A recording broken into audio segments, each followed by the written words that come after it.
The biggest problem people do, if they don't feel like something's perfect, if they're not super comfortable with doing something, they don't do it. They wait.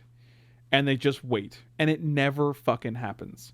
And I'm saying, like, don't worry about it. If you're going to send that one perfect... I'm going to say it's better to send 100 resumes you might not be 100% sure about than sending one fucking resume that you think is perfect. That's what I think is the problem. What is up, and welcome back to Where Are All My Friends? This is a good one this week. I am still down in Florida recovering with the old broken leg. Recovery is actually going really well. It's kind of just a time thing. And while I've been down here, I haven't really been able to do as many podcasts, so I do apologize for not having the weekly schedule. I'm not opposed to doing them on the phone, but I do feel like there's something a little bit more special to having a conversation in person. You can kind of read off of each other. You can pick up more. I don't know. It feels better to me. So I like to do podcasts in person.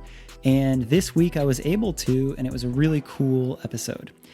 In addition to doing it in person, it was my first ever video podcast where we recorded the whole thing and posted it on YouTube. So with all of that said, this week's guest is Frank Lepore. Another reason why I'm excited on this one is Frank is not necessarily in the music industry, but he's in an industry that I really respect and I'm very interested in, which is the streaming and online gaming industry, specifically Magic the Gathering for Frank. I've seen more and more people make a very real living out of playing their favorite games, streaming, and really building a personal brand for themselves. So to be able to sit down with Frank and learn much more about it firsthand, learn how he did it, the risks he took, what he had to put into it, and how even streaming has shifted a little bit and the challenges that he runs into. So I really loved the episode. Very similar, like still come up stories, still very similar to the format of the show, but with a slightly different profession and with some new insight. I really, really enjoyed it. So I think that you will as well. And like I said, we streamed it and we put it up on YouTube. So it's on his YouTube channel. Search Frank Lepore on YouTube and you will find it there. With that said, let's get into it. What we are recording now, we are going to do Fran's working title, but we figured, or I wanted to do a Where Are All My Friends episode with you already.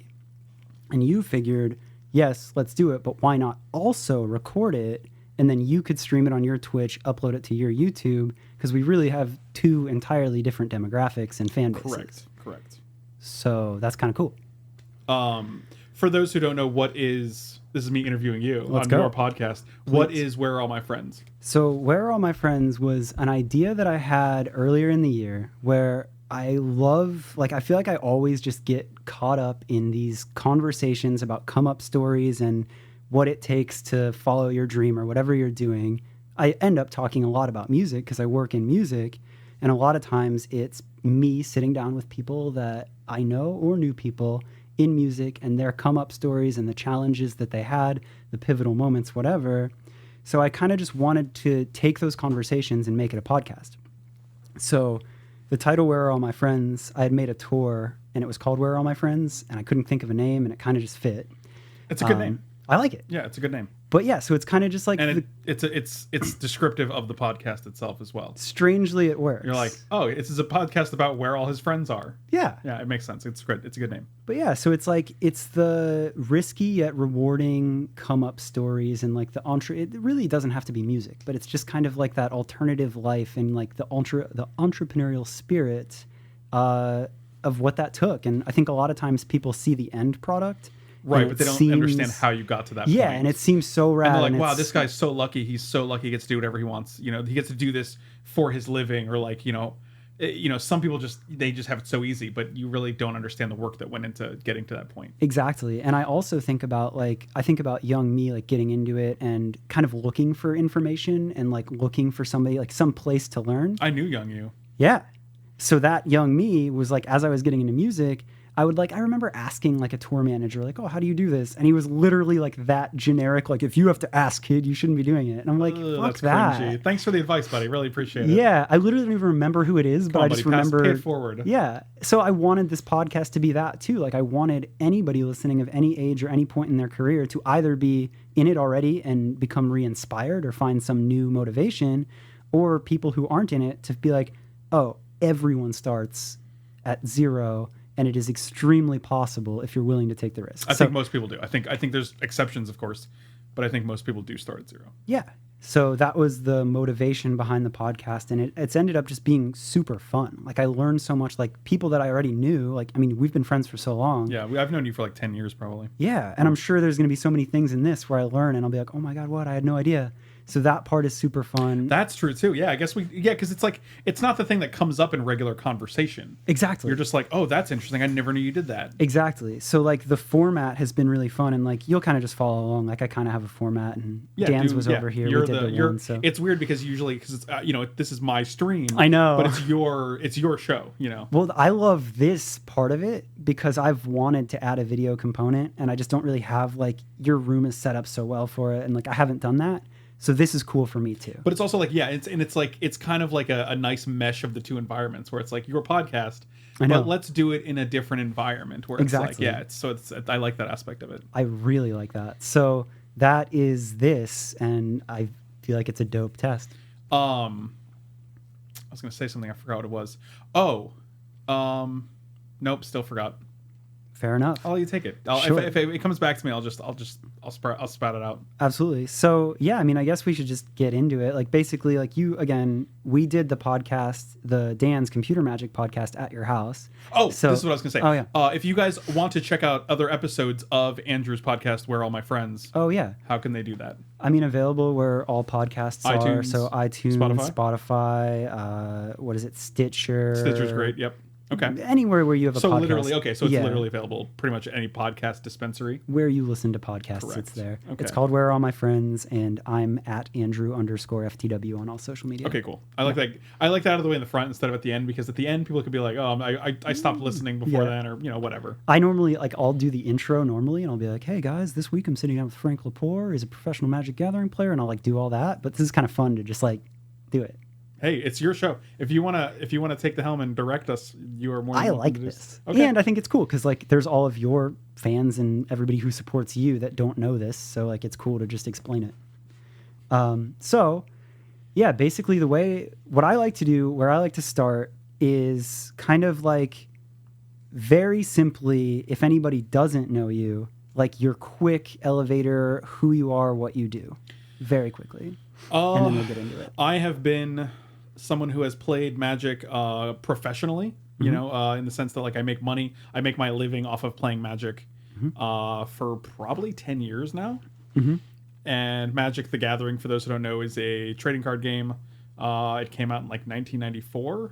Mm-hmm. And most of my income is based on streaming, YouTube, Patreon, podcasting, and articles for various websites, weekly articles. Which I think is also extremely cool, because for me to say, if somebody on my end is listening and they're not familiar with Magic the Gathering, they could be like, screw this episode, whatever. But I think on a broader side, there are a ton of people making a profession out of streaming. But the thing is, it's also the subject of what I've done is not the important part. I think it doesn't have to do with Magic. Right. It has to do with, in a sense, entrepreneurship almost. Yeah. Where it's you built something. I don't have a boss right now. Yep. I don't work for anyone. If I don't want to work tomorrow, I don't have to. Yep. But I provide content and essentially services for people, and if they want to patron those, mm-hmm. they're more than welcome to do so. You know, and your battery's low. Yeah, it's gonna die probably. My success is what I was gonna say is based on whether I'm interesting, or whether I do my job well, or whether people enjoy my content. And so that's entirely on me, right?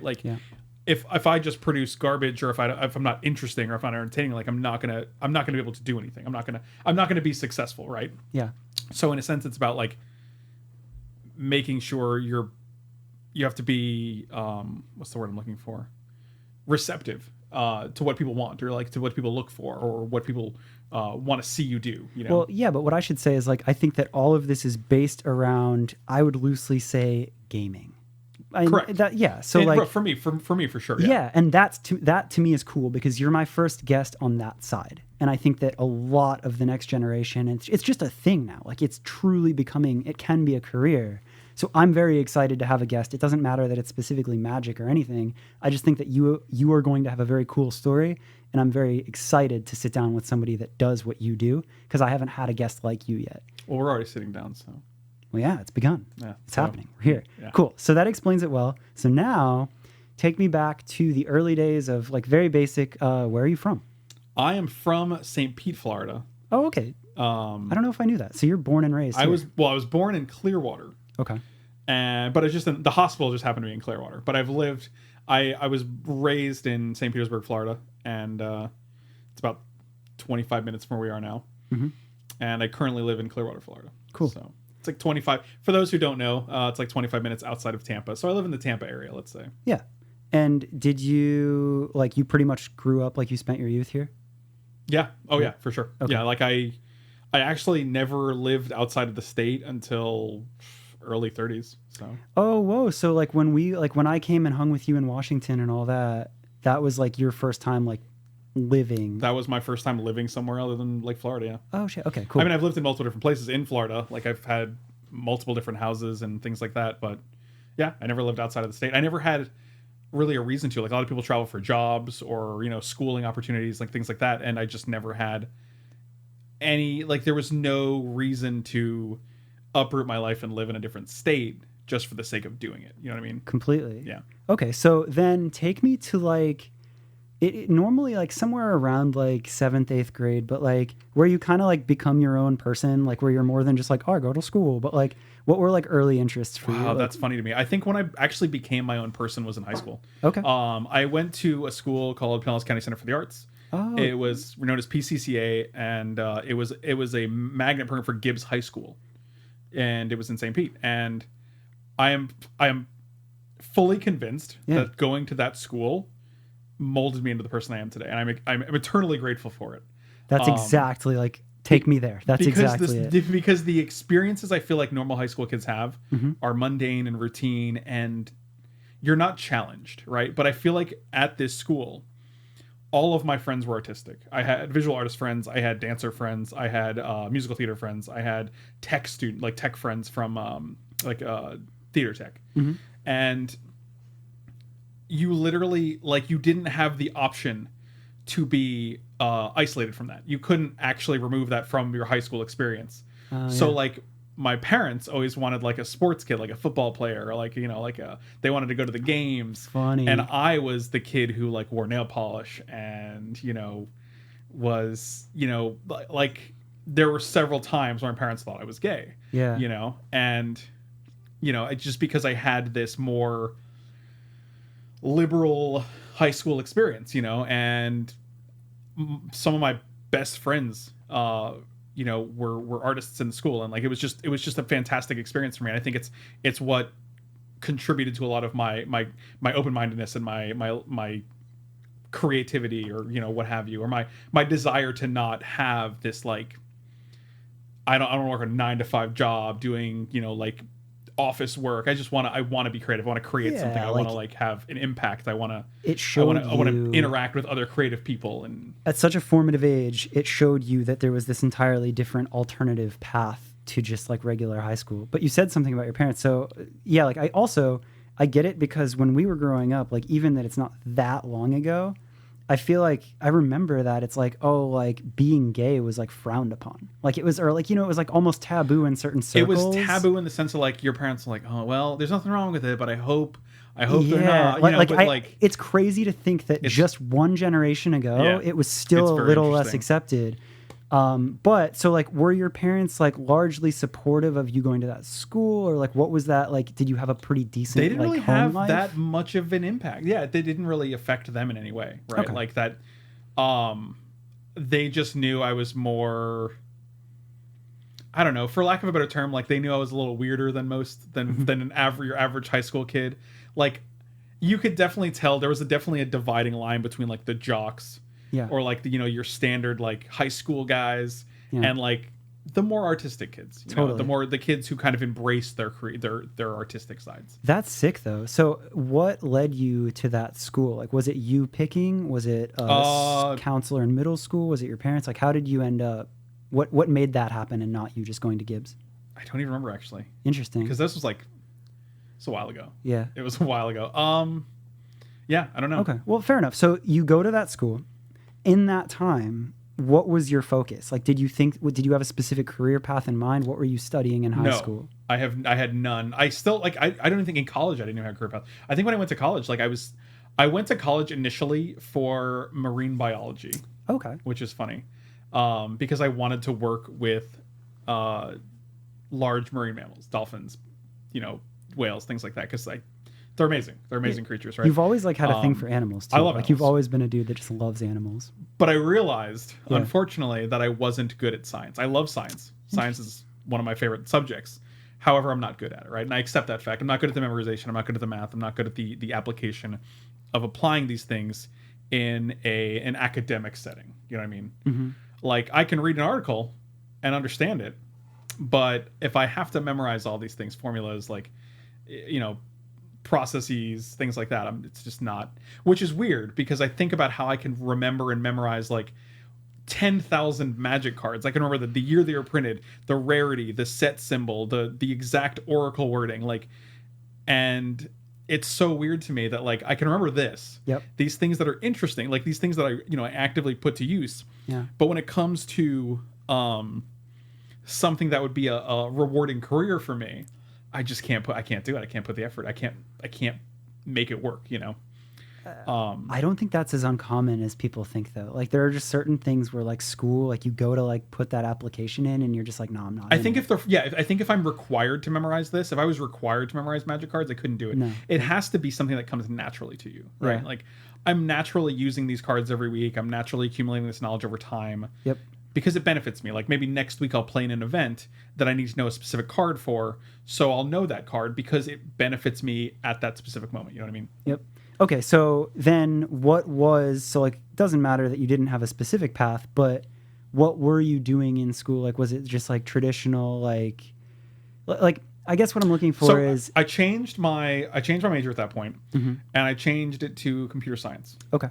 And then I realized I didn't want to sit behind a desk all day. I just didn't want to be in a desk doing like computer stuff, working on computers, right? So finally, I switched it to creative writing. Okay. And then my major was English with a concentration in creative writing at USF. So you did go to college? Yes. Yeah. So my bachelor's is in English. Mm-hmm.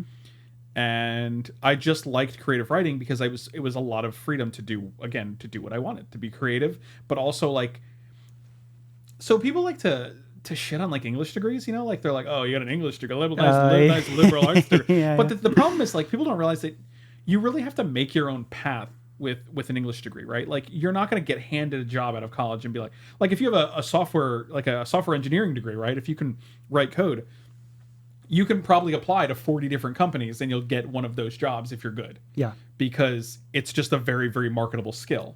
Right. Whereas like with creative writing in English, you have to really make your own way. Yeah. You have to put they give you skills and you have to find a way to put them to use. You know what's sick about that is like, I don't know honestly where I fall in college. Like I dropped out and just toured right away out the gate. I think that there are certain professions and certain things where absolutely go to college. And then there's others where depending on your drive and your intention, you don't necessarily need to. But with what you did with that degree is sick because you found a skill that applies so much in your life. But like, it wasn't like you were expecting something to be handed to you. It was purely you just learning a skill.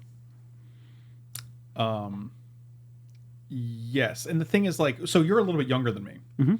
And it's funny because I was in the generation where like you have to go to college. That's true. Once you graduate high school, you have to go to college. That's another thing. You'll never get a job without going to college. And I was like, well, I guess I'm going to college. Recently changed. Like, and now people are thinking like, I don't really need this as much as I did. And you're also seeing all the debt that people accumulated by going to college. Yeah. And when I went to college, I wasn't completely aware of this. Mm-hmm. I wasn't aware that I would be accumulating this debt and it would stick with me. And it sounds dumb to say in hindsight, But when you're 19 years old, you don't really have that good of a grasp on finances. Like they're not taught to you in high school. You're not like, Right. hey, this is how debt works. This is how long it stays with you. These will be your monthly payments after you have these student loans. Like no one really outlines that for you. Or like, okay, cool. Here's a sum. They're of just like, well, I don't know how money. much. You're like, I don't know how to pay for college. And they're like, well, just apply for FAFSA. Right. That's the extent of the knowledge that you get. And you're like, oh, okay, I'll do that. That's what people do. Well, right. So or I'll just do that. to think like, okay, cool. Like you get, I don't know, say $30K worth of debt, right? Like, okay, sick. But then what if you don't understand what careers typically pay? So you're like, yeah, cool, 30K, I'll Right. pay it back in a year. And you don't know, Yes. like, Or oh, like, wait. $400 a month. That sounds totally reasonable. And you're like, oh, no one told me that for the first like 4 years after graduating, I won't have a great job. Right. Because I'm, Yeah. I'll barely pay rent. Correct. Yeah. So that's interesting. So, okay, so you go for creative writing. Right. And was there any job, was there anything that stuck? Like where did you find, like obviously Magic became a huge part of your life. Like where did you start playing Magic, or when did you start playing I Magic? started playing Magic in middle school, Okay. but I started taking it seriously after I graduated college, right? Like Okay. until then I was just like loosely playing the game. I had some fun with it every now and then, but like I always really enjoyed it and I always kept coming back. And one of the things that always appeals to me about Magic is that every 3 months there's a new set. I've actually tried to analyze why Magic has stuck with me for 20, I don't even know how many years, 20 years, you know, like as long as like What I've been set playing. did you start playing at? I started playing Magic around Revised / Fallen Empires, I think. Wow. And it's so funny because like there's so many games. Like I have like 30 games in my Steam collection. Yeah. No, I'm sorry. It's like 120. I don't know why I said 30. I tried to overestimate. I'm like, well, that's not accurate at all. It's like 120 games, 150 games, something ridiculous. And like whenever I go to load a game up, I'm just like, eh. But whenever I'm gonna play a new format on Magic, I'm just like, oh, this is it. This is exciting. And I think it's two things, right? And I'm not sure if this is even off topic. This is probably completely off topic. But one of the reasons is that every 3 months there's a new Magic set. So every 3 months the game is completely new. In 2 months from now, I'll be drafting a completely different set in a completely different way in Magic the Gathering. Yeah. The other thing is that I forgot the other thing. Dang it. All right. Well, I like that then. I got so into it. The other thing, let's say, no two games of Magic are the same. You know what I mean? Like you're never going to play the same game of Magic twice. But the other thing I was going to say is that games are quick, right? So like instead of like there's games like I've been trying to play The Witcher, for example, on PC, and I have it in Steam, but I just haven't like gotten around to it. And the problem is if you look at how long it takes to complete the game, it's like a 70-hour game. Yeah. But Magic, I can play a game in 25 minutes. Yeah. 15 minutes. Yeah. You know? So I'm like, I can get 2 games of Magic in, or I can get 1. It's in bite-sized, digestible pieces, right? So if I want to spend 45 minutes gaming, I can play 3 Magic games. Yeah. If I want to spend 15, I can still play 1 Magic game. You know what I mean? Or you could go play a tournament. It's extremely right. Or Yeah. you can play for 8 hours at a larger event. It's an extremely customizable way to play, to spend your time. Yeah. And considering it's always changing, it's like if your favorite game, your favorite PC game, let's say, had a new downloadable content every 3 months. Yep. Like realistically, And it's been doing that for how many years? for 20 years, Yeah, right? yeah, Like yeah. it's insane. It's kind of insane. Yeah. Like this is the longest I think I've ever seen a single like playable game under one name. Yeah. Other than like Dungeons and Dragons, right? But like that's mostly just revising things, right? Like you're not changing the entire game every 3 months or whatever. Right. So- well, wasn't it even like Deckmaster? Like the cards weren't supposed to be that on the back. Like it's funny. That's one of the biggest. I think that's one of the biggest regrets Wizards of the Coast has. Yeah. Is that it says Deckmaster on the bottom. Yeah. Because there was going to be a bunch of different games that use the Deckmaster thing. Right. But then it ended up just being Magic, and they wished they could change this. But you can't. But because all the cards are, they're all used together. They're all used in conjunction. That you can't. I Because- love that though. I because- love that little flaw. Yeah, which and like it's so funny that it's like, well, I guess this is just stuck now. Yep. Anyway, so the reason I asked and the reason we talked about Magic was it's interesting to me. So you find it in middle school and it's stuck and you played it, but where does that tie in? Like, I'm curious. Yes. So you get your creative This is where writing you were, degree. this is where you were getting to. Yeah. After I graduated, I was looking for a job, and I just took whatever I could get. Right. I was doing like project management at like a local software company. Just little odds and ends, man. I was taking whatever I could get, really, because I lived in a duplex, a $400 a month duplex, Sick. and even now, if it was just me living by myself, that's super sick. That's less than I pay Yeah. rent now, Oh and I my live God, with roommates right now. You know, like, but $400 a month was insane. That's amazing. It's unreal, and it's right. You probably know exactly where it is. Actually, it was right on Fort Harrison near like McClellan Street. You know where McClellan is? You know the Publix on Fort Harrison? It's right around there. Oh, yeah. Downtown right by the beach. Yeah. Yeah. It was a sweet area. It was like 5 minutes from the beach. That's great. It was crazy now that I think about it. I'm like, I wonder if I could just go get that for $400 a month. But I mean, also, what year is it? This was like 10 years ago, probably. So you know? rent, yeah. So I was playing in PTQs, which are Pro Tour qualifiers for Magic the Gathering, and I was doing well. I was top 8ing. I top 8'd like 3 in the past few months. When did you start to get competitively good? Like around this time, I think. So once I after started putting college. time into it, yeah. It was. Oh, got it. It was. I don't think during college I was there, but after college I was like, I'm gonna put some time into this. I'm actually gonna try to qualify for the Pro Tour. I put in time at PTQs, and top 8ing it means you're in the top 8. The first place goes to the Pro Tour. The first place wins you a slot at the Pro Tour. And so I was top 8ing PTQs pretty consistently, and that felt really good. So I wrote a few articles for a site called Top 8 Magic. Brian David Marshall is he's known as the Pro Tour historian. He's a well-known figure in the Magic community, and he had kind of like a blog website called Top 8 Magic. Mm-hmm. And so I emailed him and I was like, hey, I just did these. I did well in these PTQs. I would love to write some tournament reports for you, and maybe you could throw them on your site. And he's like, yeah, sure, I'd love to. Send them over. And I was like, okay, cool. So I did that, and they went up on his site. And eventually, and he's like, I can't pay you, but I can throw them up here. And I was like, yeah, sure. I want to do it for me, not for the. I'm not trying to benefit his site. This was definitely a situation where I'm like, I do want the exposure. Yeah. And he's not capitalizing off of it anyway, So it was a great like relationship where like he was just throwing it on his blog. He has some reach, Mm-hmm. and I was getting some published work, so to speak.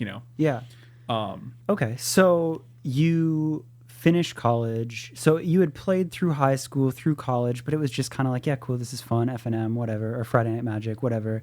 And then you start doing that, you start getting good, you reach out to him, you write that, you're using your skill that you learned in college, like clearly Right, you correct. can write.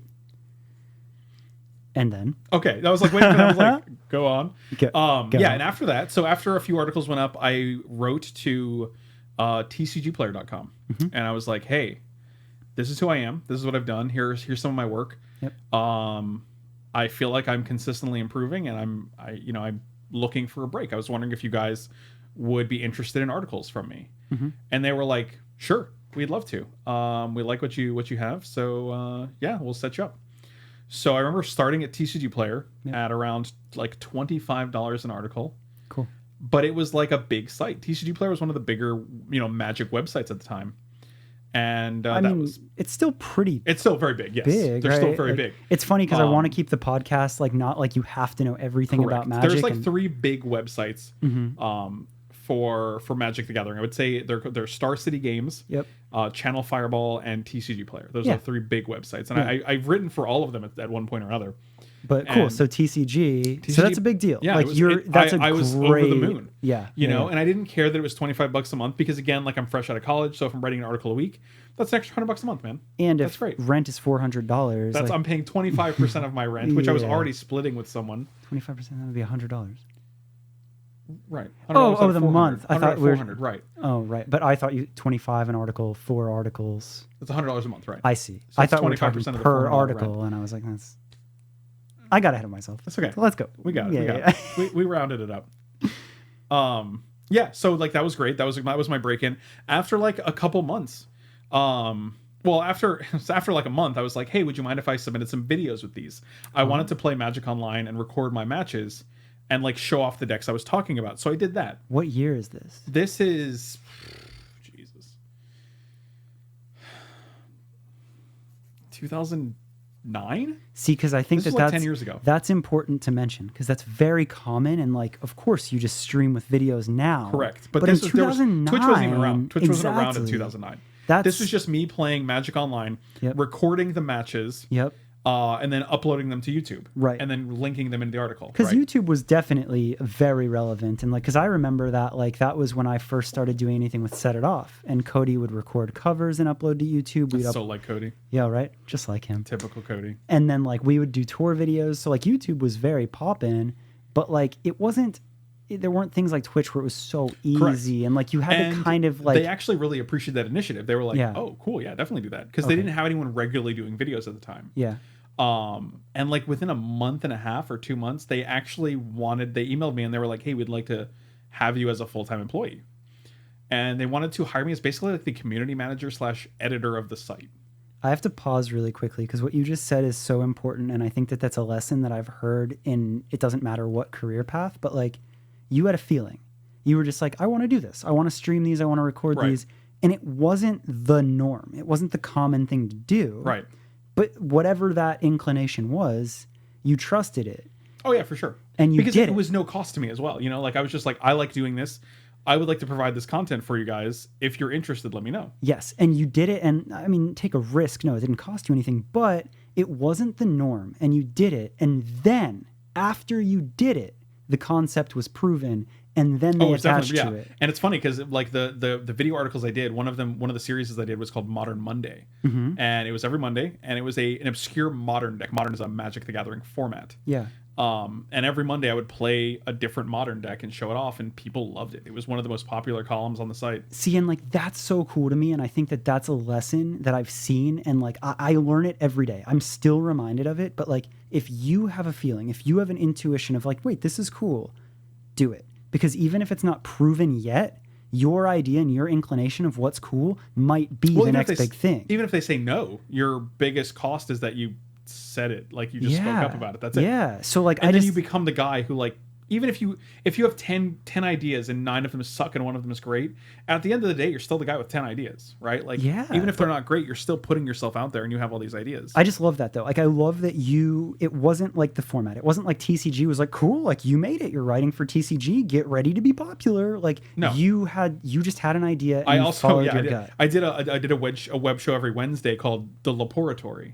Oh yeah. No. Actually, this is funny. I had a lot of shows that were plays on my names.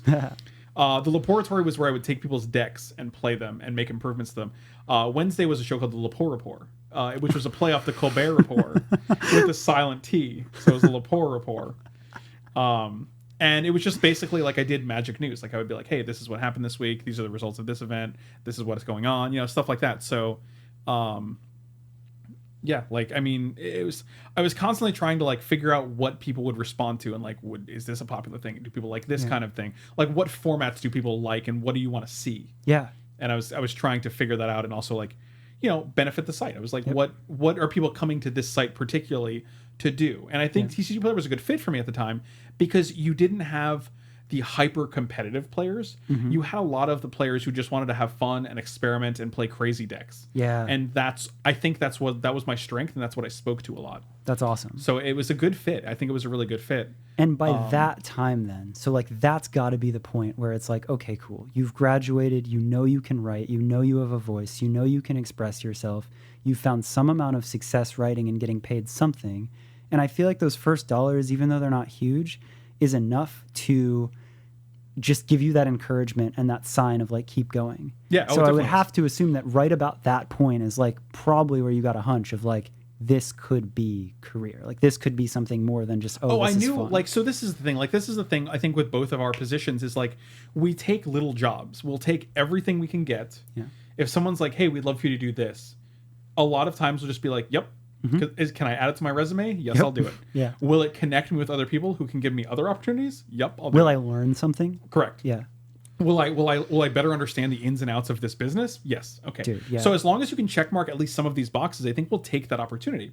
Oh yeah. And the thing is like, because I think our fields are very similar, even though our subjects are very different, right? Which is why I agree. Yes. And we've figured that out just in always talking. Yeah, but and I'm like, wait, that's kind of like how I did things. Yeah, and it's that's very why fun. I'm like, again, I'm so excited to have you on the podcast because I think it's even more proof to the kids that are out there trying to do it of like, It works very similarly in all your fields. yeah, Don't worry like about the underlying it. Doesn't matter if you don't like fundamental magic, rules. right? Like it doesn't matter. Yeah, like there's still so many lessons to be learned. So yeah, yes. I reached out and I was like, hey, I want to do this. They said yes. It proved to be popular. So I had this idea that was popular that that I initiated. And like I said, a few weeks later, they were like, hey, we'd like for you to come on board full time. And at the time, there was like 4 people in the company. There was the president, the vice president, and like 2 programmers. Whoa. I was like the 5th employee of this company at the time. It was pretty crazy. So you were like the first content creator of that site. Oh, no. Oh, my bad. No. Well, in the set, no. They were. So here's the thing. The site always had articles, right? Like there was tons of articles since their inception. They were a content site, right? I might have been the first. I don't want to assume, but I'm Right. pretty sure that I was the first content creator that they hired full time. Got it. That transitioned into a higher role. Right? Got it. Cool. And so I literally ended up being the editor and content creator for the next 7 years. Like that was my full time job. I would clock in at 9, clock out at 5. And that was I would wake up at 8, go to work, go to work on the computer. Digitally, yeah. I But work remotely still. from home, and I did that for 7 years. So that was from what ages? I don't know. That was from between like 2009 to like 2016ish. Wow. Yeah. So, and that's so cool to me because, like, honestly, not everybody has that story. Not everybody can say, I graduated college, I had a feeling that I was good at this, I applied myself, and the second thing, right? Because you wrote for one other site. Yes, but it was right. But like not even like that wasn't even like a Right. paid thing. And then the second thing ends up being 7 years of career. Like, that's really cool. It worked out quite well. But the thing is, you said like I knew I could write, so I wrote. I didn't. You know what I mean? Like you don't.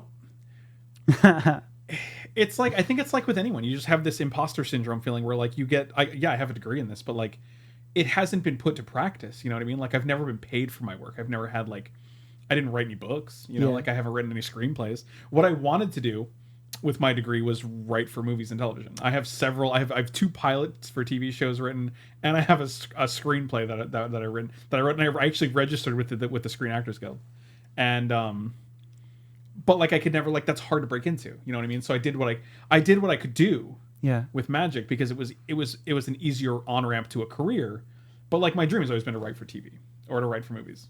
And this is And why be I in that love doing that podcast, because I literally didn't even know that about you. That's funny. That's crazy. That's funny. I'm going to come back to that Okay. because that just sparked a whole other thing. One other question that I have, though, is I couldn't do what you did. Like, if I were In what way? In How do the you mean? way of it takes the reason the laboratory worked, the reason why Modern Monday worked. Oh, just because my last name. Of course. Yeah. So if you don't have my last name, you don't get to It's do impossible. these things. Yeah, I understand that. That makes sense. No, like, so at a certain point, like, you actually did have to realize, like, you are very competitively good at this game.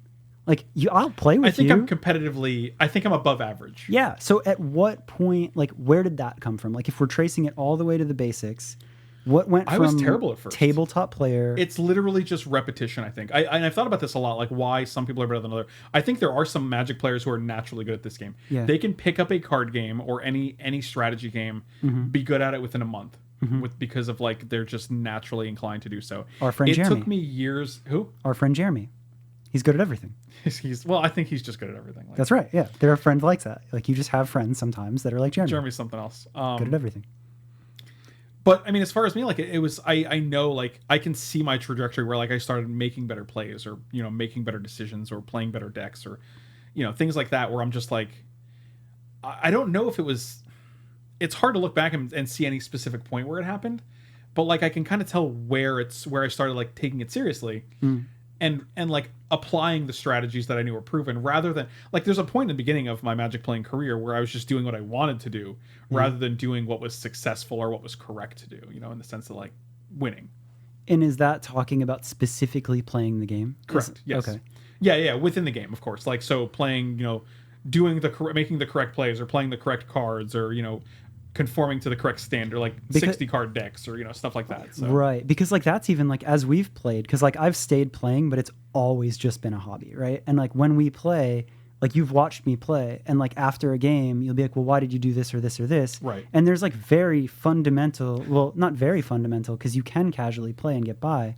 But when you get to a level of doing it professionally or like at a very competitive level, there is like a format to like where your line of thought and the sequence that you should do things and the way that you should do things. And I would assume that that's kind of like music as well or anything, like where it's like, if you want to be a professional, here's a format.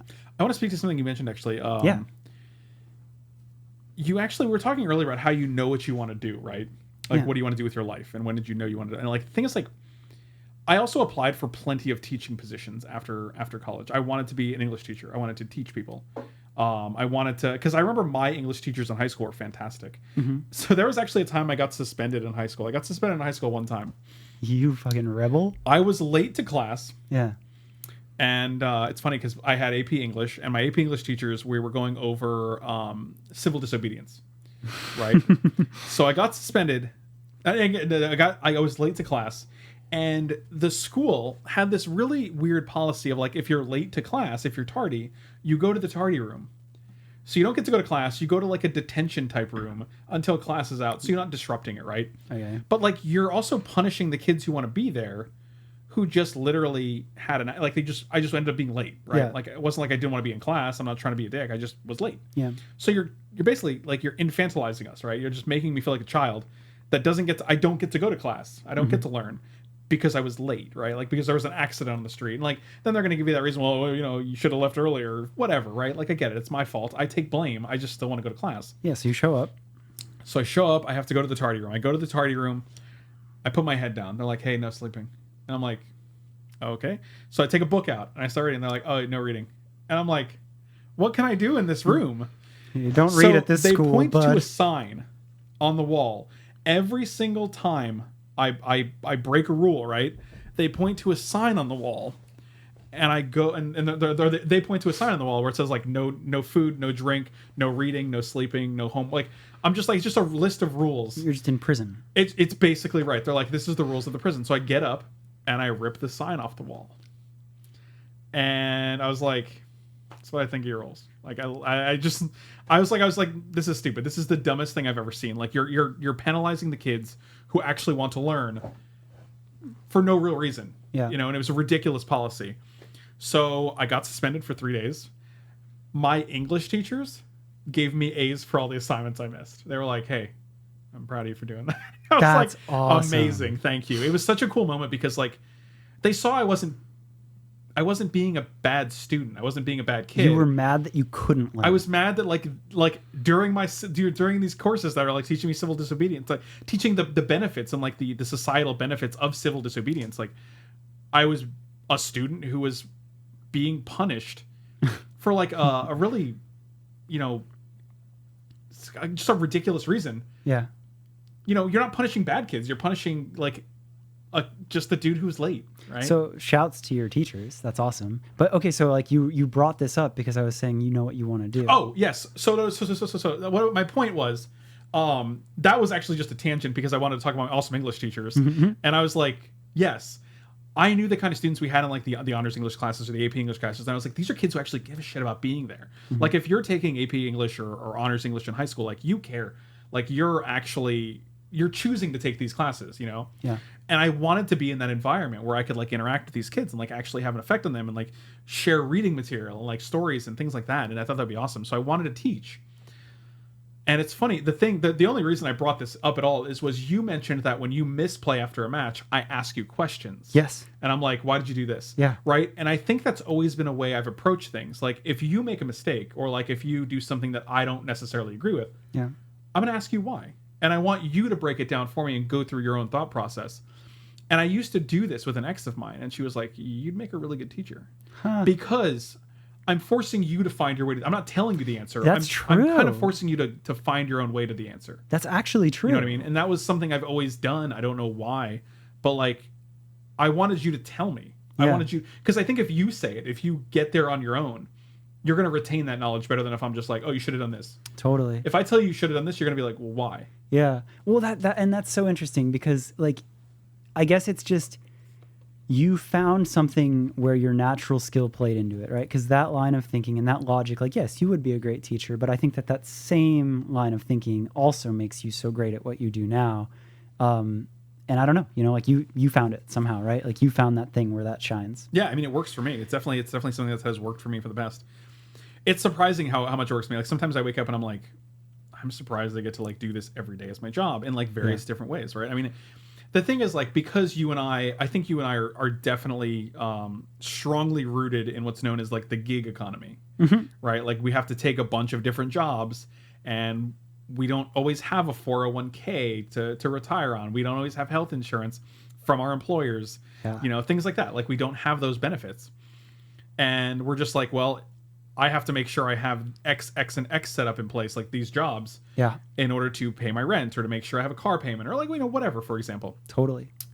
And so it's sometimes difficult juggling like 6 different pieces of your income pie, but you know, there's a lot of freedom from it as well. You know, like if I don't want to do a certain thing, I don't have to. You know, I'm not obligated. Or if I want to go take the weekend off or go out on a Friday instead, like I can do that, and I can just work on Sunday instead or whatever. You know, and like that to me is like the whole reason of the podcast is like that's what we all dream of. That's what we all want to get to, and I love reverse engineering it. I love asking the questions why and how to get there. So like, and there's a part of me that wants that security though, right? Like I've applied for several game design positions for Hearthstone, which is a game created by Blizzard Entertainment. It's also a digital card game. Yeah. And both of them I had to do game design tests. Both of my game design tests were well received. I got a phone interview one time, and I was in like the top 2 people for that position, and I didn't get it. The next time I was in the top 5 people. I didn't get the phone interview, but I still like my game design test still went to the basically what would be the finals. Yeah. And I got so close both times, remember, and I still want these.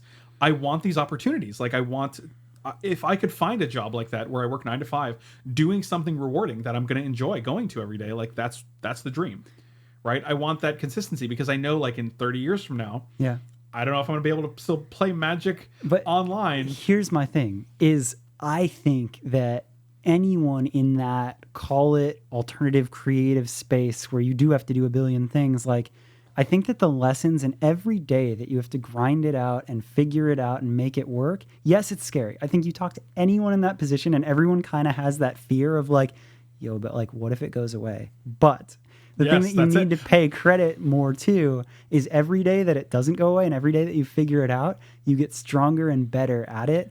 And I wish more people credited themselves for that because it is an amazing skill and it takes courage to do. One thing to keep in mind is there's a lot of security as well in the fact that you're in control of it. Yes. Right? Like as long as I'm streaming on Twitch, as long as people are still interested in me, like. But wait, we have to get there. We have to get there in the format. We're not there yet. I'll keep my mouth closed. This Frank was writing for TCG Player. What's he doing on Twitch? Correct. So we kind of sidebarred just because I found it so interesting that you did go to write for Twitch, but you also had built a foundation of skills that led you there. So that's all I was saying. And I love that we sidebarred that because it was really cool. But we take it then. So you wrote for them for 7 years. And it was really cool, right? You did video articles. You came up with new things. While you were doing that, you were also playing competitively in tournaments, correct? Not super consistent. So that's the thing. Like I've never gone to a ton of events. Like I think I've gone to maybe like less than 10 GPs in my entire life. Really? Yeah, a GP is a Grand Prix. It's a large Magic tournament. Yeah, I've only gone to like maybe 10 in my whole life. I never traveled for them. Wait, so the one that we played in Orlando together, that was like a pretty big deal. That was probably like my 5th GP ever. And you top 10'd it? You top 8'd it. Top 8'd it, yeah. God, that's sick. Okay, so that was a great event, yeah. So then, okay, so you're writing for Magic. Obviously, you understand the game, but you really weren't, because there's a whole other field, if anybody doesn't know Magic, where like you don't have to write for it and you don't have to stream, but you can legit go and play in a tournament. I would say almost every week. I mean, you could play every Friday Night weekend Magic. There's probably an event somewhere. But like you could play a more competitive event. Yeah, there's at somewhere in the country you can fly to or drive to a larger Magic event every weekend, I would say. And it's almost like poker, where if you get really good, you like there's cash prizes and like Correct. you can. Magic is a harder game than poker, I would say, because there's more randomness, right? Like poker, you can always choose not to play a specific hand, or like.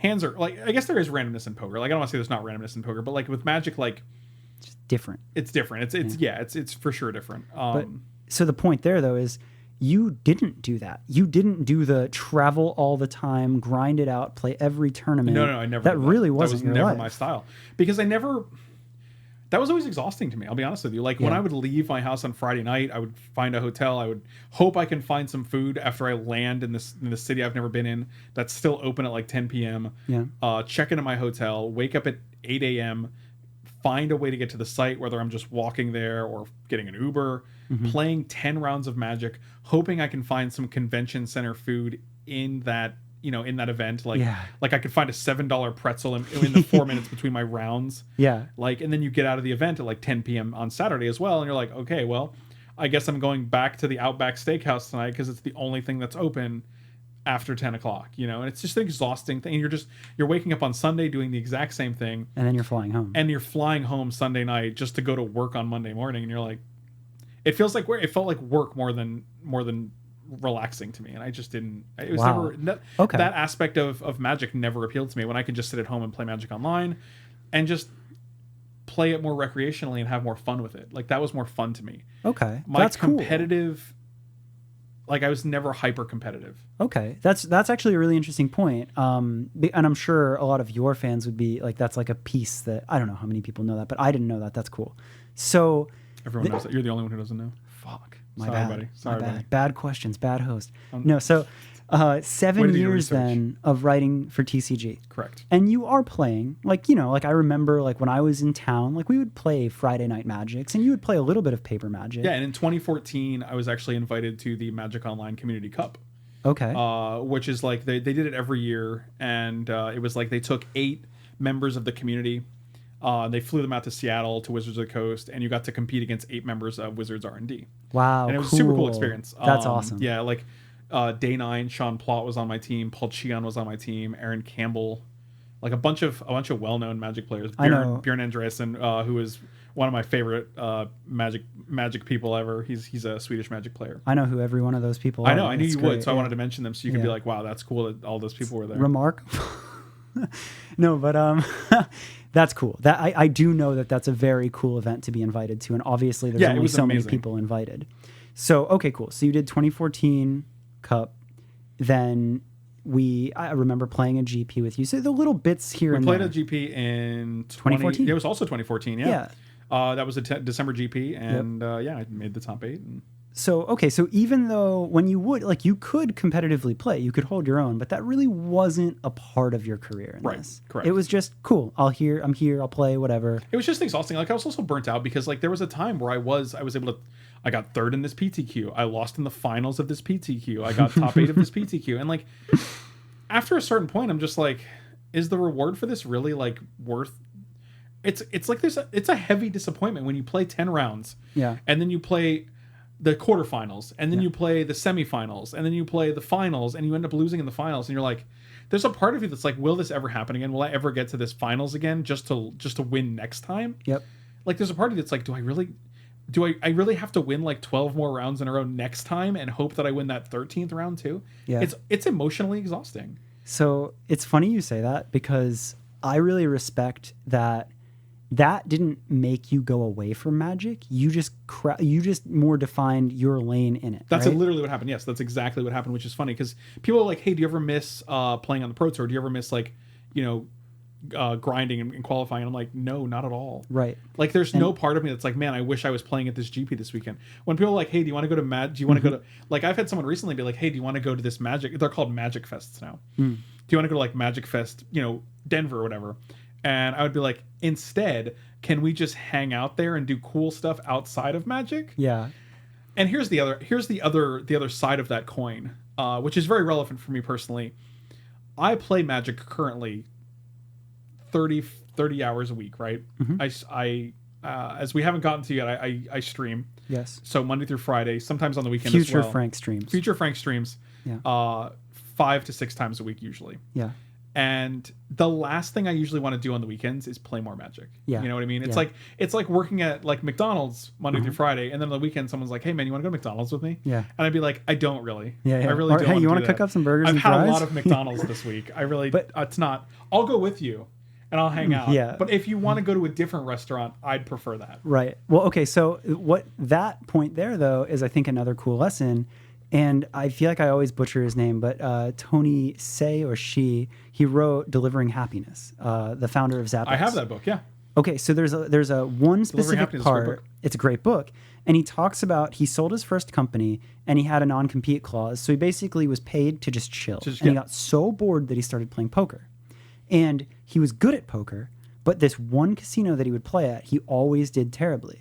And he started to like doubt his skill and his ability. Yes. And he comes to this realization where he says, it wasn't me being bad at poker. I just needed to learn to get up and play at a different table or a different casino. So that was for you. You have to find your niche. Like, because it's one thing. Magic is one game. Yep. But not everyone is going to enjoy it the same way. Not everyone is going to be successful doing the same things. Yep.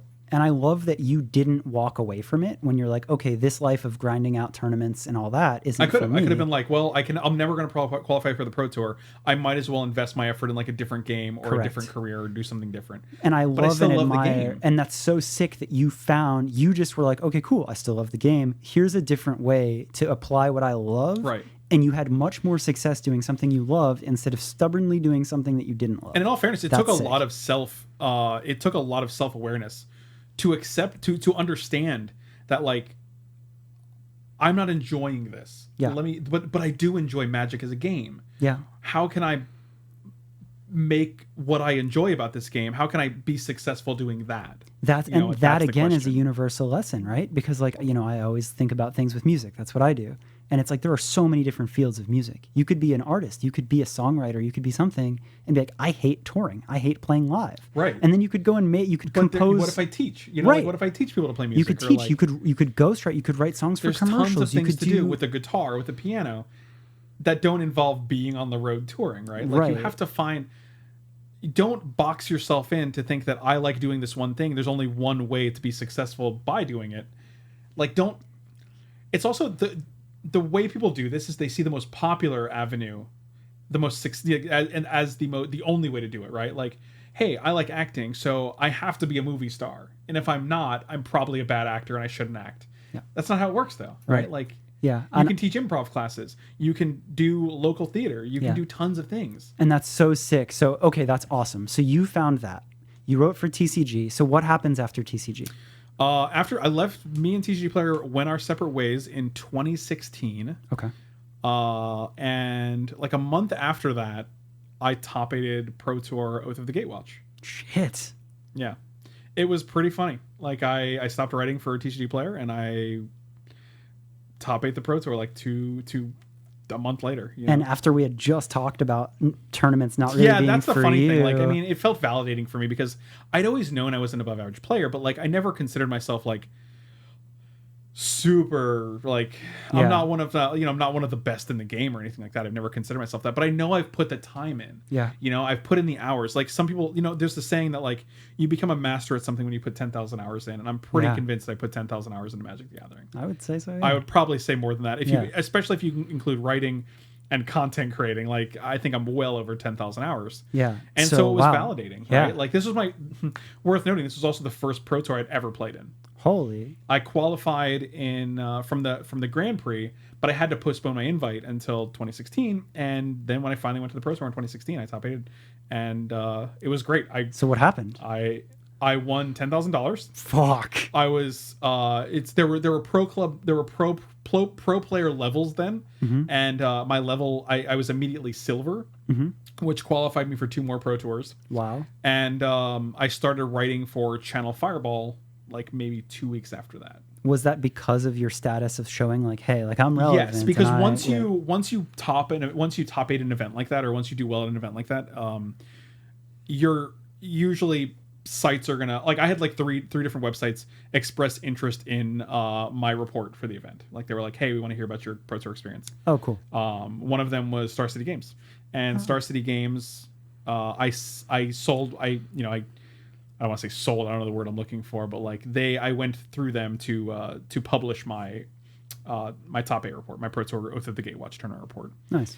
And then I started writing for Channel Fireball shortly after that, and I wrote for them for about 2 years, and we did a web show on Channel Fireball called Magic TV every Wednesday, and I would Skype in, and it was great. It was a great time. We would talk about the current events, and it was pretty sweet because like they were like, hey, it was a live show that they would do in their on location. But whenever they didn't have a second person, a guest, I was like their go-to guest, which was great. It was a great feeling because like it was me and the host. It was either Mashi or a guy named Andy Cooperfaus, and those guys are great. I love everybody at CFB. That they're super nice guys, and they made me feel really, really welcome. That's awesome. So again, like it was the continued version of what you were already doing, just at a different site. Correct. An evolution. And it felt like an evolution, right? Like it felt like this was the next step in, like it's been great because there wasn't much of a slowdown, right? Like after I left TCG Player, I was like, what's next? I wonder. And then immediately I top 8 the Pro Tour, and then immediately almost I'm writing for Channel Fireball, and like everything seemed to just work out really well.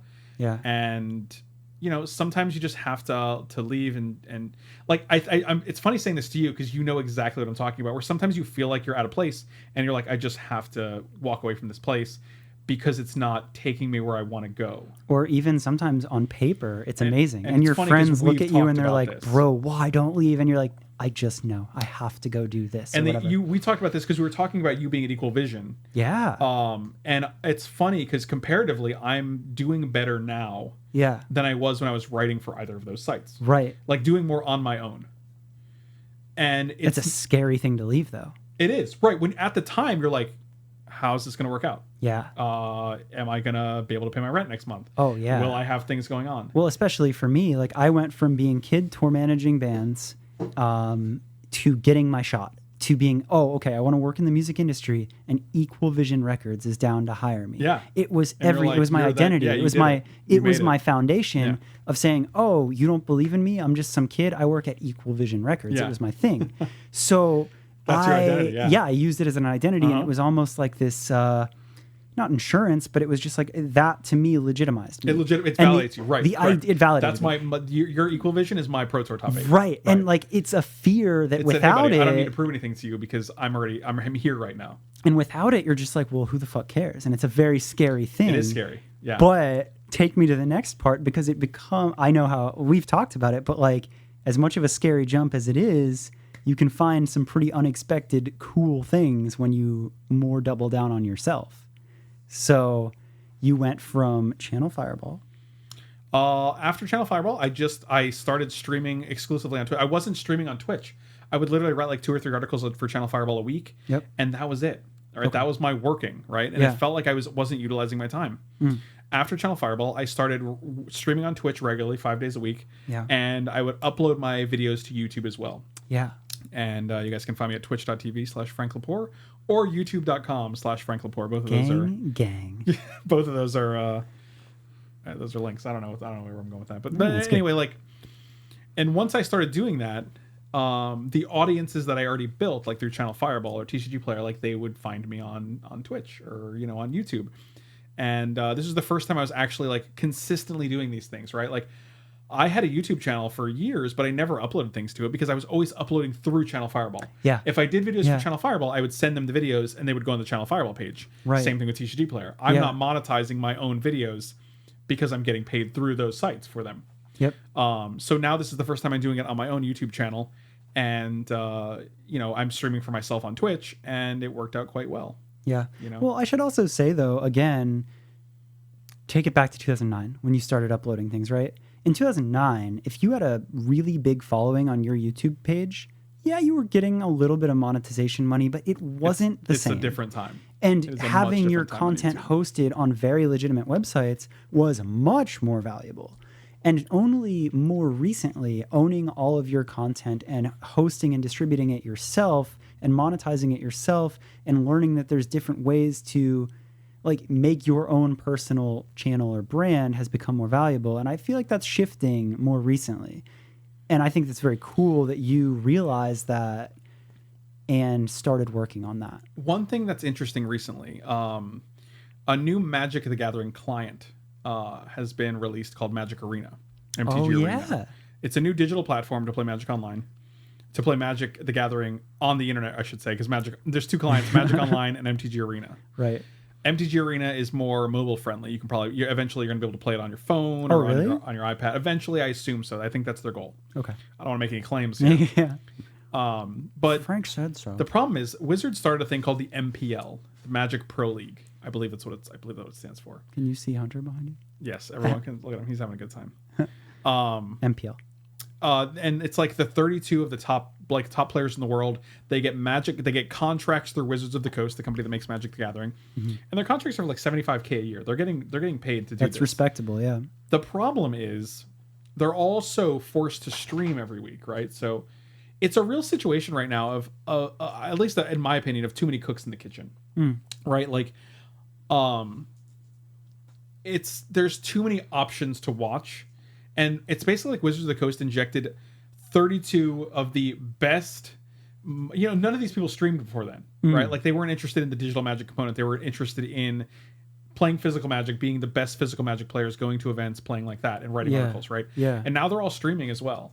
And it's like if you streamed Madden, right? And you were like, man, I love streaming Madden. I'm having a good time. I have a good audience. But then, like, the NFL is like, we're going to take the top 32 football players in the world, and they're going to stream Madden too. And you're just like, but I'm just a regular dude. I can't, it's like, it's hard to compete with these guys because they have much better pedigrees, than your average streamer. Yeah. Right. But now it's a situation of where, like, if you have 13 of the top NFL players streaming at the same time, like, who do you watch?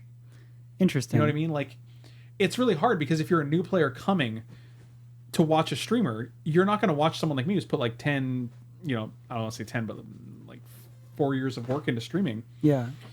You're just gonna gravitate towards the guys who have the most views, or have, oh, I've heard this name before, Reed Duke, I've heard that guy, and yeah. So it's weird. It's a situation where, like, you have so many different options in who to watch in Magic that it's like it's almost splintering the audience, where it's like everyone has a few viewers, and there's like maybe 3 or 4 top people who have like a ton of viewers.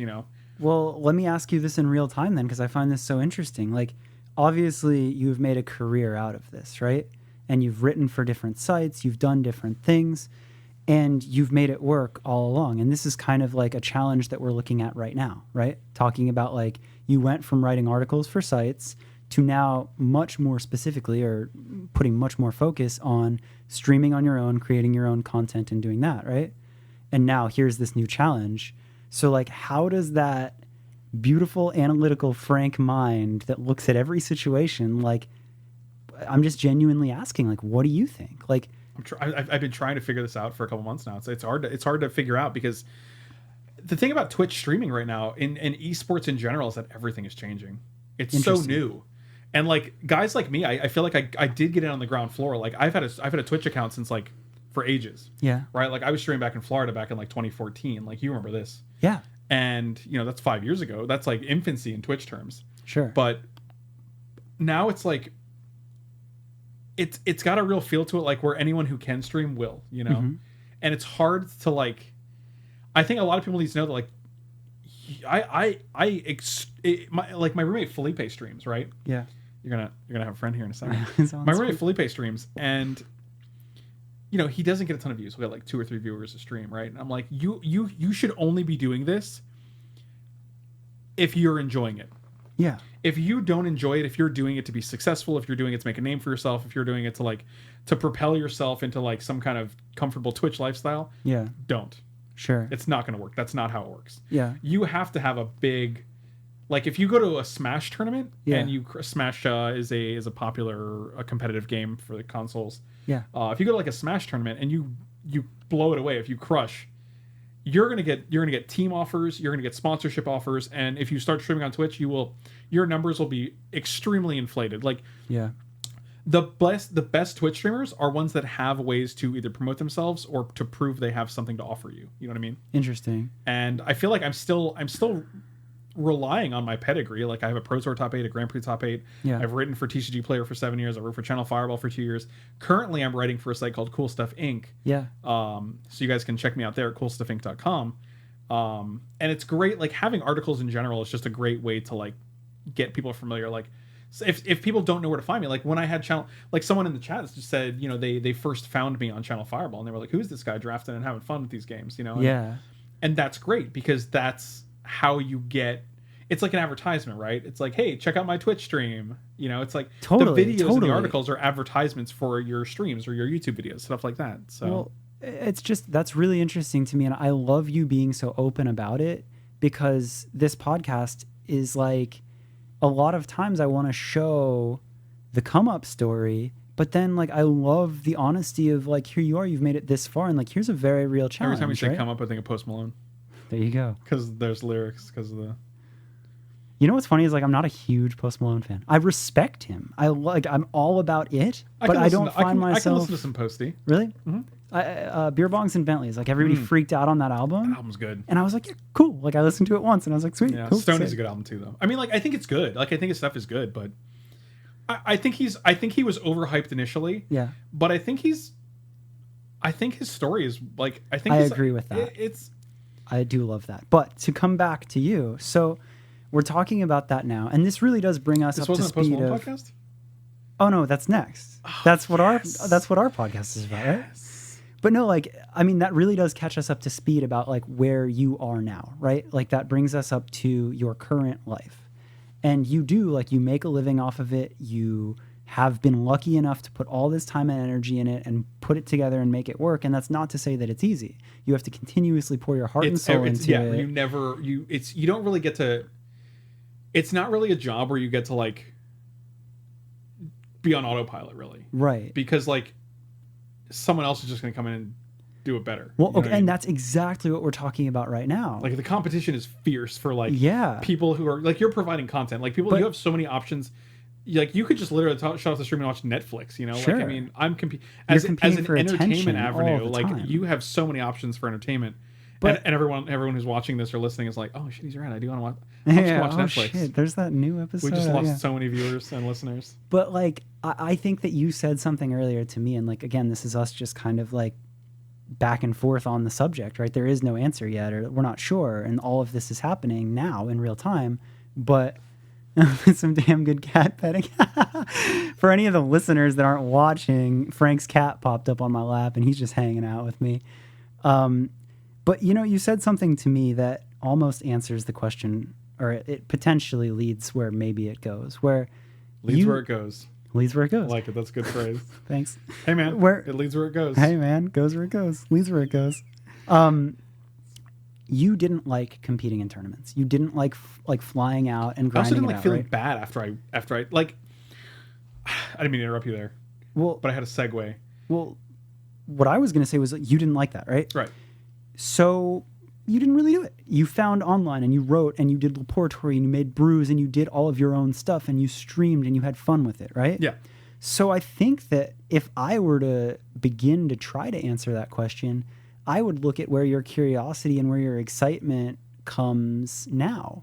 And I would follow that, because as soon as you start, and I agree with you 100%. Like there is an infectiousness to people who are excited or happy about what they're doing. Yeah. If you're like gleefully like enjoying what you're doing, people can see that, and that is enjoyable to watch. Yeah. If someone's sitting there miserable and they're not having fun with what they're doing, it's not fun to watch. You can feel that, right? Like you can feel it's like, oh, this guy's just trying to pay his bills. Right, exactly. Yeah. And that's happened to me before. Like I've been in a match or like I've been playing a format and I'm just like, I'm not enjoying this. And it's people can tell. Totally. You know, but like when there's been times where I'm like playing a deck and I'm having a blast with it that I just, you know, me and my friend Rob will put together a deck like from scratch and I'll just play it.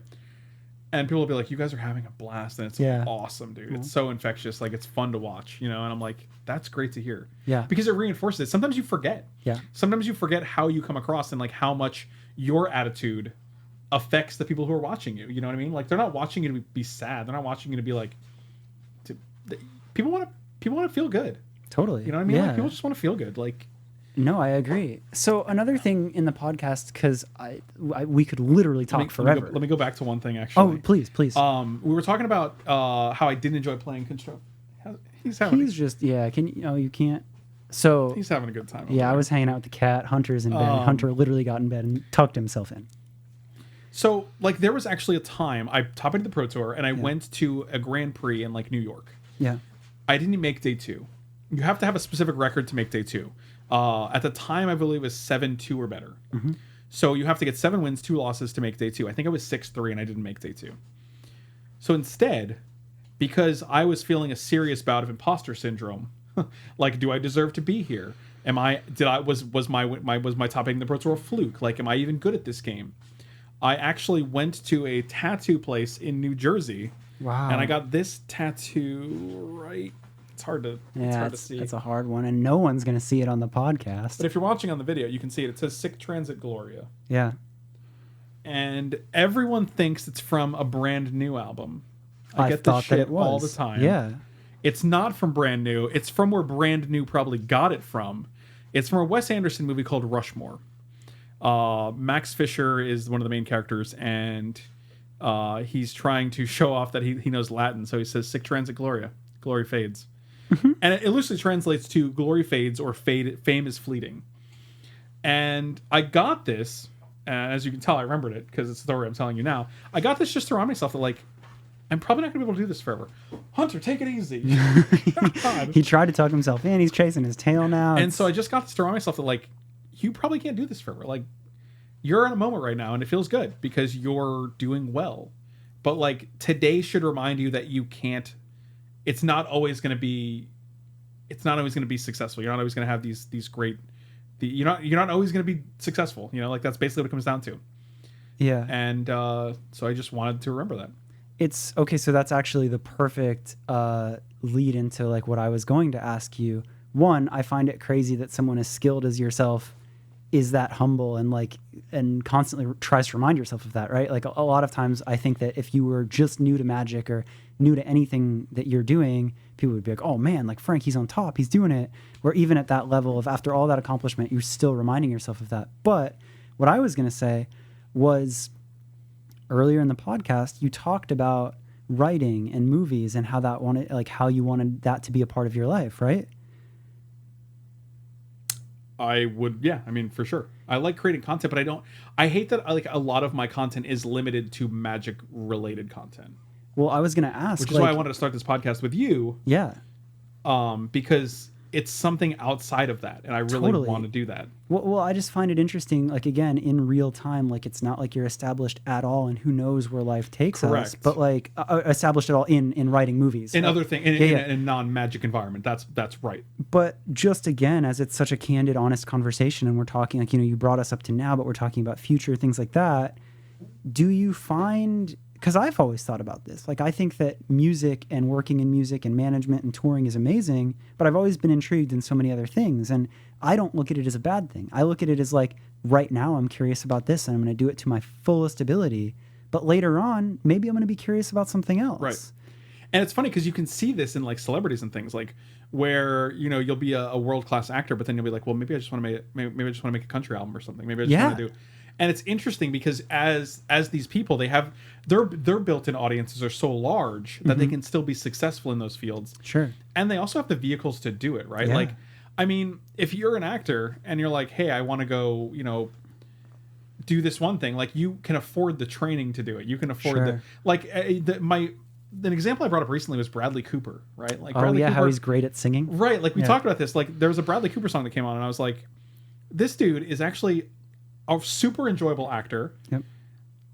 And then he's just like, you know what? I'm just going to choose to do all the songs in A Star Is Born. And I'm just like, oh, you're just going to casually learn to sing and play. Like, these are things that people make their careers off of, right? Totally. Like, I'm in my career of singing and playing the guitar. Yeah. Bradley Cooper's like, I'm just going to casually learn how to do that. Right. This skill that, like, is so rewarding to people that they make their careers off of it. He's just going to choose to do it. But we don't know. Bradley Cooper could be a Jeremy of sorts, where it's just, that's definitely possible. But like, I think it's funny because once you reach Bradley Cooper status, you get the convenience of being able to hire a voice coach. You can hire a guitar teacher. Yes. And you can hire the best of these. Yes. And you can train 5 days a week. Yeah.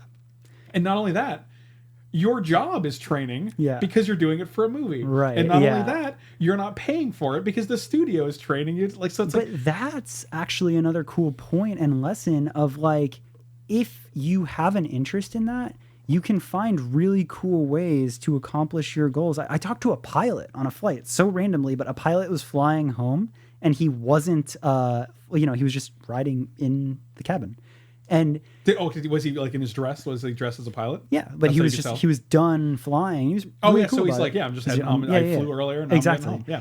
But like he was talking about like how it can be so expensive to go to school to learn to fly. It's flying, right? Like, he worked and he was fueling planes and did this and this and did get his flying, his initial license, but then put all his flight hours and log hours into teaching and into working. So he wasn't paying to do them. He was working for other people, and he was doing. He was getting paid to do them almost. Exactly. Yeah. And I find that that's interesting. I think that that's a lesson that, like, if you do have an interest in these things, Bradley Cooper, just using that example. Yeah. So now for a role, he's learning to do all of that. And now he's not off the grid. He's going to learn a skill that he loves to do, and it's going to then apply to a movie, which is something else. Correct. And to bring it back more, I found it interesting. I would love to see you. The chat is distracting me. I'm not normally used to the chat. I'm only pointing out like funny things. Oh, he dressed up as a pilot and tells that. One of the comments was that was just Carl. He dressed up as a pilot and tells that story. Yeah, he doesn't actually know. That's not you. You just made this up. That guy was just pulling a chain. Of course, but no. So for you, like, I would be really curious if you did at some point challenge yourself to write and to do a whole. I've wanted chapter. to for so long, man. Like I've wanted to write a book. I've wanted to write. I don't think it's a matter of like not being willing to do it. I think it's a matter of like once I do it, then what? Right? Like I've had a screenplay and I sent it to a bunch of places, but this was also like 10 years ago. Yeah. And I would assume that the competition now is harder, right? Because like there's so many more people doing that, but also like we're in an age where you just make your own movie now. If I write a screenplay, I should also just probably make the movie myself. Yeah. And it's harder to get recognized because there's so many more people. But coming back to your own lesson, when you started writing for TCG, there wasn't other people making videos and uploading them. That was an idea you had. So as long as you follow that, wherever that curiosity takes you, I feel like you can do whatever. Well, I don't want to make it seem like I wasn't the originator of like magic videos, for example, but I was the first person to do it like on a weekly basis for TCG Player. Right. Yeah. At the time, I was one of their only people doing it at the time. Yeah. Another question that I wanted to ask you, and again, the story, as we were just saying, goes on, and there's so much more to it. But to look back a little bit, if you could go back to any part of your life and your career at a point of uncertainty or turmoil, anything, with knowing what you know now and what you've done, where do you go back to and what do you tell that version of yourself? I would tell myself to buy a lot more Bitcoin. Oh, fuck. When did you first get Bitcoin? I got it last year. I got it when it started to spike. Right before it started to spike, and I was like, oh. Dude. And it like tripled in value, but then it came down to double in value, and I was like, right. There were some friends of mine that played online games like Halo, where you'd use Bitcoin to buy modded armor, and it was a joke. Bitcoin was actually a joke. Oh yeah, for sure. It was nothing. It was like it was pennies. He gave away all of his Bitcoin because he was done playing Halo. But think of those armors you got, man. I know. Oh, that's funny. Okay, no, but so what would you tell yourself though, or where do you go? It's sad to think about, like it's hard to think about because you don't get that chance. It's just a theory crafting thing where you're just like, what would you do? And the reason I asked the question, what's your biggest regret and how would you change it? Well, the reason I asked the question is I find that this question will oftentimes go to a spot where a lot of listeners are currently dealing with it. That's a good point. Okay, so it's not for me, it's for the others. Advice to somebody else. It's because it's so relatable. It's like, after this long of listening, somebody feels like they're that close to you. It's funny because there's a lot of advice, and it's all that advice that you've heard 1,000 times, but I feel like it just gets more what's the word I'm looking for? Like it gets more legitimate the more it's echoed. You know what I mean? Sure. And it's the advice that like fucking put yourself out there. Like don't wait until like the biggest problem people do, if they don't feel like something's perfect, if they're not super comfortable with doing something, they don't do it. They wait. And they just wait. And it never fucking happens. And I'm saying like don't worry about it. Like if you're going to send that one perfect, I'm going to say it's better to send 100 resumes you might not be 100% sure about than sending one fucking resume that you think is perfect. That's what I think is the problem. And that's just an example, like resumes, whatever. It's sure. Articles, videos, submissions, whatever you want to talk about. Like as long as you do something and you're putting your heart into that thing, like don't wait until it's perfect because you'll end up just never doing it. You'll just never do anything because you'll never feel like it's perfect.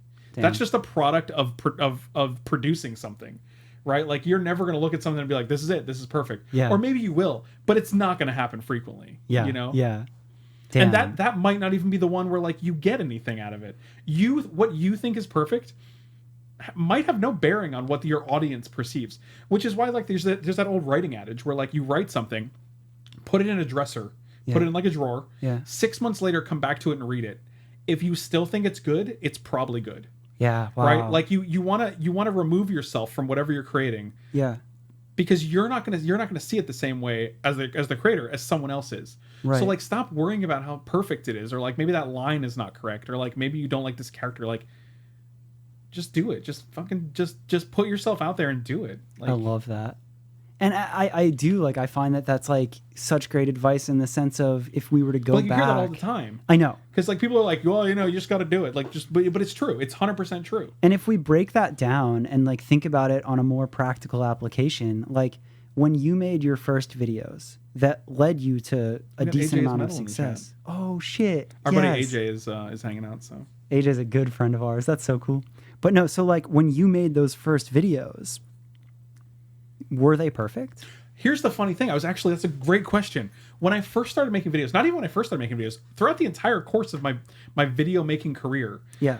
people would accuse me of cherry picking videos. They would be like, "Oh, he only plays the videos where he wins," and that was so not true. Yeah. Because I can't like, and I would try to express this to people. I'd be like, you know how long it would take for me to like record a video, play a whole match, do commentary, and then just delete it and be like, nope, I didn't win. Let me do another one, and then just hope to get like 4 or 5 wins in a row. Yeah. Like to use only those 5 matches. I'm just like, I don't have the time to do that every week. I don't care enough. Yeah. Because I'm not trying to show you that the deck is great. I'm trying to show you how it works. Yeah. And that you could probably have fun with it, right? And I Yeah. want to be honest and be like, if the deck doesn't win against this particular matchup, or if it's not great, I want you to see that too. Yeah.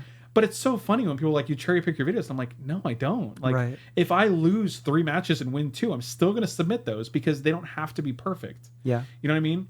And like, it's another situation where like, if I did that, I would just be wasting so much time. Yeah. You know what I mean? Like, you're wasting time. Like, consider the value of like 5 perfect videos to like 5 slightly perfect videos, like very, very acceptable good videos that you worked 3 hours less on. You know what I mean? Like, and then you do that, like you're doing that twice a week. Yeah. So you're saving like 6 hours a week over the course of a month. Like, that's a whole day. That's 24 hours. Yeah. You know what I mean? And like, it adds up. I love that. I really do love that. And with so many things, it's so easy to talk about this exact thing. It's so easy to think about starting a new project or doing a new thing and hear this exact advice and not do it. And I am the victim, or I'm guilty of this too. Like, I'm not the guy. Like, it took me so There's so many long. projects, and and I think what you're going to say right now, there are so many projects that I've brainstormed about doing or wanted to do, and I was just like, I'm gonna get a new mic. I don't like this with this mic. I'm gonna get a new webcam. I think I can do better with my webcam. I'm gonna get a real camera and use a tripod. And like, there were so many times, so many projects that I didn't do because I was waiting till it was just perfect. Yeah. I wanted to have the perfect equipment. Yeah. I wanted to have the perfect software to produce it on. Totally. And you know what happened? You probably got bored of the idea. I never before did. it- I yeah. never did those things. Yeah. And it drove me insane. Yeah. And I can look back and be like, I wish I did that. However, I bet it would be really well received. on the other side, I think that the things of like your character and your excitement and the fun that you had in the videos that you made, nobody is there looking, being like, it's not 1080, it's 720. I'm out. Right. Right. It's not that. So I think the fact that you took those risks in the beginning, or not even a risk, but like you just did it. You just did it. I think that's amazing, and Yeah, I love that you use that advice. I don't want to love go crazy and call them risks by any means. Right, you filmed a video. You're putting yourself out there. Yeah, and like, it's scary. It's scary, right? Sometimes you're afraid of rejection, like everyone else, right? And as someone who's been in the gaming industry for 10 years, like I did coverage for Hearthstone at one time. I worked with Bethesda Games at PAX, and that was amazing. Mm-hmm. I've written for PC Gamer. Like, I've been in the game industry for like 10 years now. Yeah. And I have imposter syndrome like nobody's business, dude. Every day. Like, when I would go to Magic events, people would come up to me like, hey man, I'm a huge fan of your stuff. Like, you really inspired me to get back into this format. And I'm like, me? Who? Are you talking to me? And I'm like, yeah. They're like, yeah, man, can you sign this? And I'm like, yeah, for sure. And it's so humbling. I'm like, I just don't, it's easy to forget because this specifically, you know, like we're not Bradley Coopers, you know, so it's like this specifically, it makes you feel like you don't really directly realize like the impact you may have had on some people at some point, you know, and it's pretty crazy. Yeah. And I also love like anything. You know, like I'm just a guy. I just play Magic the Gathering. Like I'm just a dude who plays some games on the Yeah. internet. You know what I mean? Like it's Well, okay, and to add to that, and like the last piece that I was going to say is like, because like you are just a guy that plays Magic the Gathering in one sense, but the fact that you did put yourself out there and that you did stream it, and you know, just what if people like this, whatever, and then that's making people's day, and like that's even this podcast is like, maybe nobody listens, but like maybe somebody does, and maybe somebody takes it away. That's the other thing. And I got to this when I was talking about Felipe streaming, right? Like, even if nobody listens, you have to go into this doing it for you, not for those people who may or may not listen. If you're doing a podcast and you're like, if I get 100 listeners a week, I'll do it. I'll keep doing it. Then you're not doing it for the right reasons. Correct. And people will know that. Yep. They can feel you not being into it, you know, and you letting your viewers affect that, you know? I did an interview, listeners, so to speak. I did an interview about being a music manager the other day. It was like an email interview. And I forget the exact question, but it was just like, what's like a good piece of advice on a this or a that? But it was kind of like something as a manager that you should or shouldn't know, whatever. And it was like one of those things of be very willing for it to be very difficult and twice as much work and way less gratifying. And if you still want to do it with all of those things, go do it. But it's like, you really do, like when you can do anything, and I think you can have success at anything, but it really does have to come from a genuine place, because if it doesn't, because you're gonna hate it. Oh, the lows suck. And because when you're it's just, even worse when you're like, I hated this for 4 years and I didn't get the payoff I wanted. Yeah. Because then you're like, well, sorry, you shouldn't have done it. Yeah. Like you shouldn't have done something you hated for 4 years. Totally. Don't do things you hate for that long.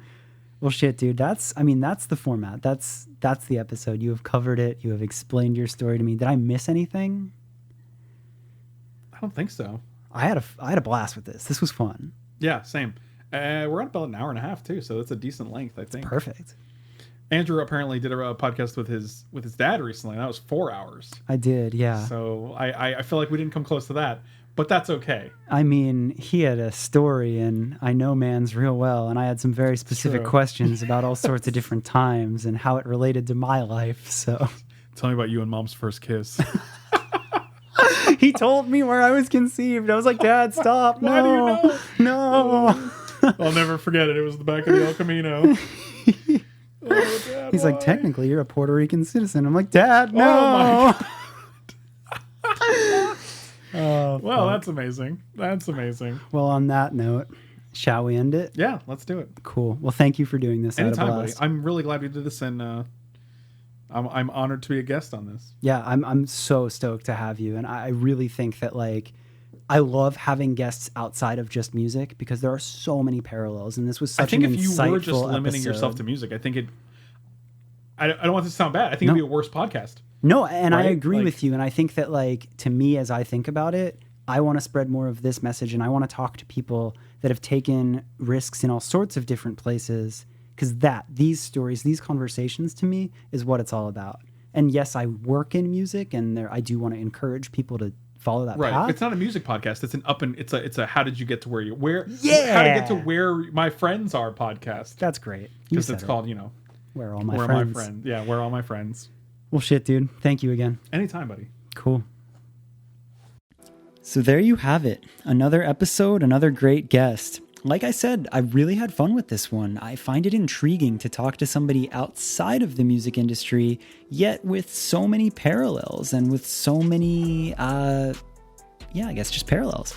I love hearing his story. I love hearing the work that he had to put in. It's surprising to me how many things are similar, yet different in a different industry. So I hope you like that as well. I hope that that's inspiring for anybody that's out there trying to do their own thing. If you are into Magic the Gathering, definitely keep up and follow him. He builds a bunch of crazy cool decks, and he's really good at what he does in that lane. If you want to watch him on Twitch, he's very entertaining regardless of liking Magic. That's just Twitch TV/Frank Lepore. You can find him on other social media, but honestly, the best spot to find him would be Twitch and YouTube. I think that pretty much says it. The last piece, I don't know, this will be coming out pretty soon. Frank and I wanted to also start a podcast where we just have fun and talk about nothing and just BS. I really enjoy the banter with him. This was a little bit more serious. It was a little bit more of like a structured, tell me where you started, tell me where you're at now. But we're toying around with doing a podcast where we just mess around. Right now it's called Friends, Frank and Andrew, Friends. So when that's out, I'm sure I'll be promoting it. Let me know if you're interested in something like that. But we recorded one episode. It was really fun. I think that says it all. Thank you as always for listening. Let me know if there's any other industries or anything that you want to hear of. Again, I really liked talking to somebody outside of music, and I'm going to try to do a little bit more of that.